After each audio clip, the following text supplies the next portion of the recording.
I speak to you today with feelings of profound sorrow.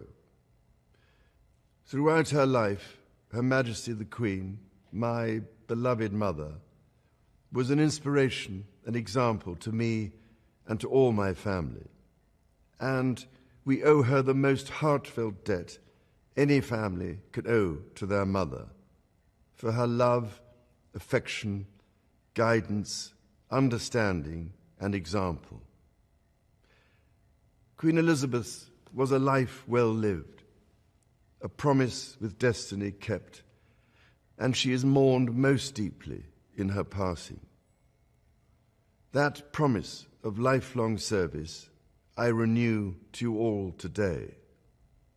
Alongside the personal grief that all my family are feeling, we also share with so many of you in the United Kingdom, in all the countries where the Queen was head of state, in the Commonwealth and across the world, a deep sense of gratitude for the more than 70 years in which my mother, as Queen, served the people of so many nations. In 1947, on her 21st birthday, she pledged in a broadcast from Cape Town to the Commonwealth to devote her life, whether it be short or long, to the service of her peoples. That was more than a promise. It was a profound personal commitment which defined her whole life. She made sacrifices for duty. Her dedication and devotion as sovereign never wavered through times of change and progress, through times of joy and celebration, and through times of sadness and loss. In her life of service, we saw that abiding love of tradition, together with that fearless embrace of progress, which makes us great as nations. The affection, admiration, and respect she inspired became the hallmark of her reign. And as every member of my family can testify, she combined these qualities with warmth, humor, and an unerring ability always to see the best in people. I pay tribute to my mother's memory, and I honor her life of service. I know that her death brings great sadness to so many of you, and I share that sense of loss beyond measure with you all. When the Queen came to the throne, Britain and the world were still coping with the privations and aftermath of the Second World War, and still living by the conventions of earlier times. In the course of the last 70 years, we have seen our society become one of many cultures and many faiths. The institutions of the state have changed in turn. But through all changes and challenges, our nation and the wider family of realms, of whose talents, traditions, and achievements I am so inexpressibly proud, have prospered and flourished. Our values have remained and must remain constant. The role and the duties of monarchy also remain, as does the sovereign's particular relationship and responsibility towards the Church of England, the church in which my own faith is so deeply rooted. In that faith and the values it inspires, I have been brought up to cherish a sense of duty to others and to hold in the greatest respect the precious traditions, freedoms, and responsibilities of our unique history and our system of parliamentary government. As the Queen herself did with such unswerving devotion, I too now solemnly pledge myself throughout the remaining time God grants me, to uphold the constitutional principles at the heart of our nation.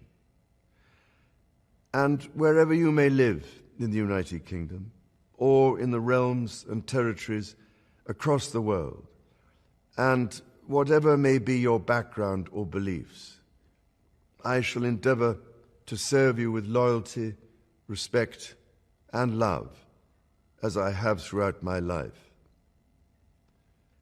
My life will, of course, change as I take up my new responsibilities. It will no longer be possible for me to give so much of my time and energies to the charities and issues for which I care so deeply. But I know this important work will go on in the trusted hands of others. This is also a time of change for my family. I count on the loving help of my darling wife, Camilla.